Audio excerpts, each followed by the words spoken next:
did. They went out there and they balled out, man. I know I'm a stats guy, but I'll get to looking at the stats and everything that each game, other games as I'm talking. But we already seen that game, so we know exactly what happened in that game. You dig?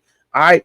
Now, I mean, and then we get to looking at more teams. Like, so I want to scroll all the way down to where I can find this game right here, because also in this game, this TCU and Kansas game, Kansas is right now at the very bottom of the Big 12. And what did I tell y'all out there? I do not trust Jalen Daniels. I don't trust him. Why? Truckin, what? You're crazy. You bugging. You wow. You ain't got Jalen Daniels in your top as a Big 12 quarterback? Absolutely, I do not. Why? Why don't I? Was I wrong? I don't know. But him sitting out 1-4 right now, I was not wrong at all. Even if they go on and they win the rest of these games, he could turn around and have a decent season. It's still not too late for you, Jalen Daniels. Get it together up out there, because a lot of people had a lot of expectations on you, but I didn't.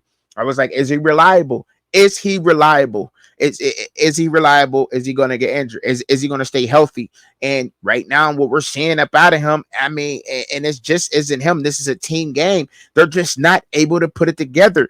And then you have to start looking at coaching. Like, y'all have the team over there at Kansas. What is going on with Kansas? We know it's a basketball school, but we also know that this team has been trending upwards. You got Devin Neal, one of the best running backs in college football, in your backfield. You have the offensive line to do the job. You have one of the most athletic quarterbacks in college football, one of the best dual threat quarterbacks in college football. You got people stepping up in all different kind of directions, and yet and still y'all can't put a winning product on the field. They're sitting at 1-4 and 0-2 in the Big 12. They have a long road ahead of them, and I'm telling you, every team is going to go into Kansas and play Kansas and think that they could beat them. They just lost to a TCU team. TCU goes out there. Now they want to put it on. And what just happened?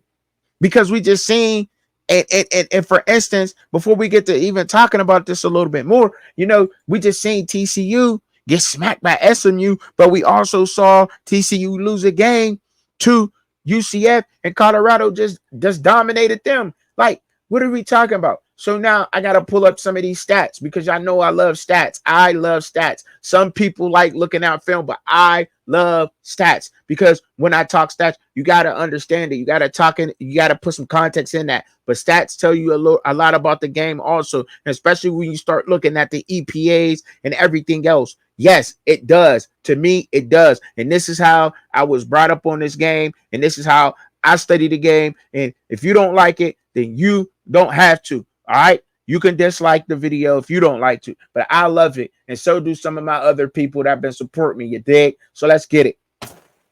Now, when you get to looking at how many plays they had from the line of scrimmage, TCU had 67 and Kansas has 72. And then you look like, so was there any havoc plays created by TCU? Kansas was getting there. That defense for Kansas is good. It's the offense that's messing them up. It is the offense. It's the offense. I'm telling you, it's the offense. The offense is just not getting it done. And I mean, you're like, what is going on with this offense? What is going on? Can they pass the ball? Can they run the ball? What is going down? Like, what's going down with these guys, man? And I'm telling you right now, this is what I always love looking at the percentage. They passed 51% of the time, and they ran the ball for 50%. So they was almost 50-50 in the game. Like, he threw 34 passes. There was 34 passes thrown in that game for 179 yards. 38 passes for TCU, 53%.